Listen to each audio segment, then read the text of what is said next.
बाबर डोगर साहब, फैयाजुल हसन चौहान साहब को हटाने की कई वजूहात कही जा रही हैं। उन्होंने तो अब ये ट्वीट में कहा है कि जो होता है अच्छे के लिए होता है, लेकिन मैं करप्शन के खिलाफ बात करता रहूंगा। लेकिन उनको इजाफी चार्ज भी मिल गया है, अब जेल खाना जा समा साहब, एक चीज़ मैं आपको क्लियर कर दूं कि कोई कॉन्स्पिरेसी नहीं है, कोई साजिश नहीं है, ना ही उनको किसी परफॉर्मेंस की बुनियाद पर हटाया गया है। वाहिद वजह यह थी कि PMLN के अंदर आप देखें कि मरियम नवाज, मरियम औरंगजेब और उस्मा बुखारी ये ख़वातीन स्पोक पर्सन, इसके अलावा भी हैं। और नहीं सर, इसके अलावा तो छोड़ें, ये मेन 3 है। मरियम नवाज जो है उनका मुकाबला करने के लिए 2 के तर्जुमानों की टीम है, लेकिन उसका मुकाबला एक खातून ही कर सकती है। और ये बड़ी शिद्दत से PTI के अंदर ये डिबेट चल रही थी कि इसके मुकाबले में एक हमें मजबूत बेहतरीन जो खातून है उसको लाना पड़ेगा जो इनका मुकाबला कर सके। फैयाजुल हसन चौहान बहुत कुछ कर रहे थे, लेकिन मेरा ख्याल है कि वो इनका मुकाबला कर नहीं पा रहे थे। तो ये एक PTI के अंदर एक कमी महसूस की जा रही थी। ये डिसीजन जो है ये प्राइम मिनिस्टर ने डिसीजन लिया। उन्होंने ये फैसला किया कि फरदौस आशिक अवान जो हैं वो उनको दोबारा एक मौका दिया जाए, वो पंजाब में जाएं और मुकाबला करें PTI की ख़वातीन का, जिसमें उनकी जो इस वक्त डिफेक्टो प्रेसिडेंट बनी हुई है मरियम नवाज़, और उसके बाद मरियम औरंगजेब, और ये जिस तरह से ये लताड़ नहीं है, इसका मुकाबला करने के लिए फरदौस आशिक अवान का जो है वो डिसीजन लिया गया और वो चीफ मिनिस्टर पंजाब को कन्वे किया गया। चीफ मिनिस्टर पंजाब जो थे वो भी उनके साथ कंफर्टेबल थे, उन्होंने कहा जी ठीक है उसको करते हैं, क्योंकि PMLN की सारी स्ट्रेंथ तो पंजाब में है। उनकी मरियम नवाज, मरियम औरंगजेब, उस्मा बुखारी को सारी पंजाब से हैं।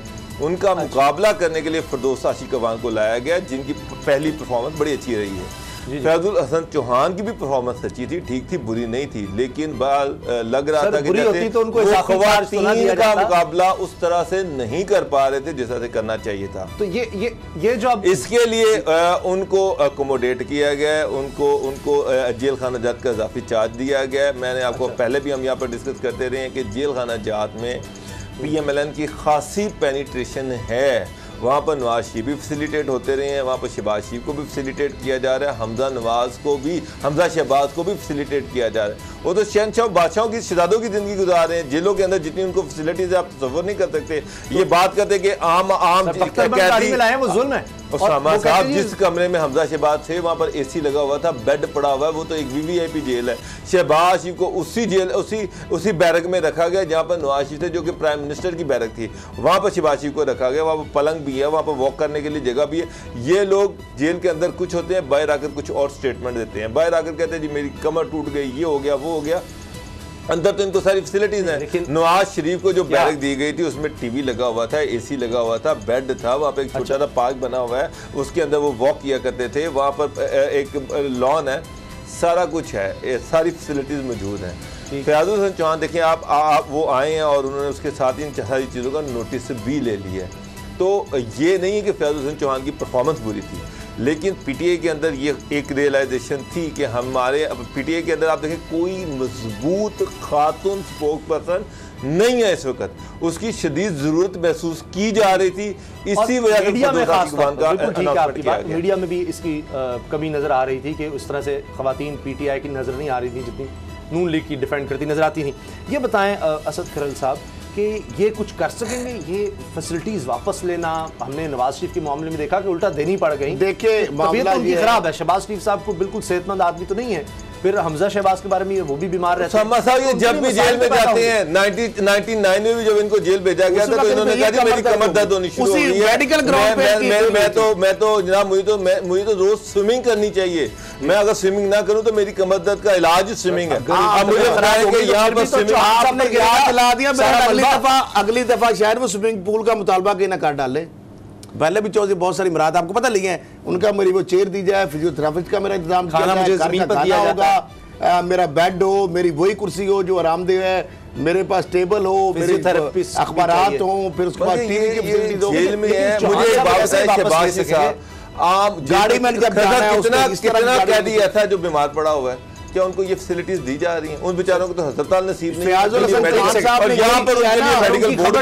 अपने कप्तान वज़ीर आज़म पाकिस्तान के जो रियासत मदीना का जो मामला है ना, जो उनका दावा है उसको आज सच साबित कर दिखाया है। उन्होंने आते ही सबसे पहले कहा है कि आप मुझे ज़रा ये फैसिलिटीज़ की भी लिस्ट दे दें और जेल मैनुअल के मुताबिक जो इन हवालातियों जो कैदियों को जो फैसिलिटीज़ दी जाती हैं या इवन के जो डिग्निटरीज होते हैं, जो सीएम पीएम जो है, क्लास तो कानूनी उनके हवाले से जो भी फैसिलिटीज उनको जो दी गई हैं, तो उसमें ताकि डिस्क्रिमिनेशन, और आपको यही वजह है, आप अगर उस लिस्ट को पढ़ लें तो मुझे ये बताएं क्या जितनी इनको मराहत मिल रही है डॉक्टर साहब, आप और मैं जेलों का रोजाना विजिट भी करते रहते हैं, होती, लेकिन वो मैनुअल भी जानते हैं, इतने ज्यादा मराहत 50-60 फैक्ट्रियां पॉसिबल नहीं है, 50-60 फैक्ट्रियां नहीं होती, वो अपोजिशन लीडर नहीं होते, वो इतनी दफा तो फिर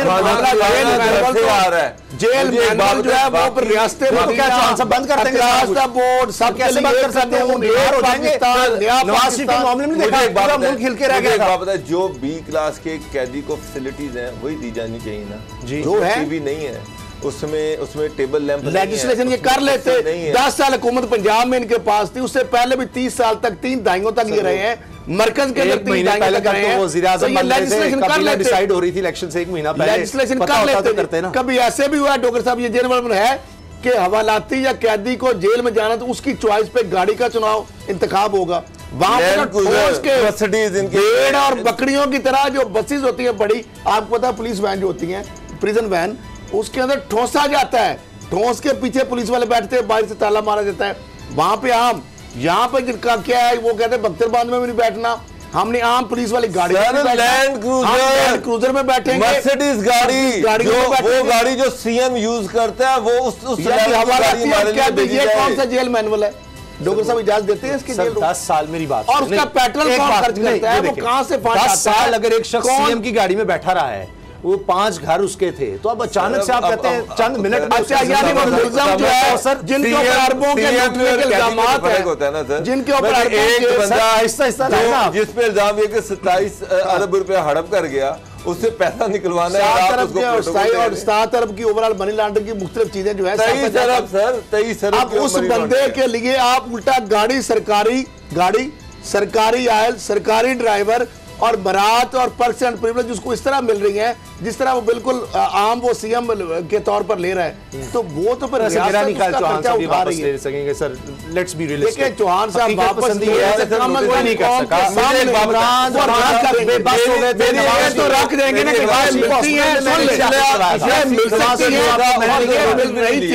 कम अज कम चौहान साहब ये तो बता देंगे कि ये मिल सकती थी और ये मिल रही।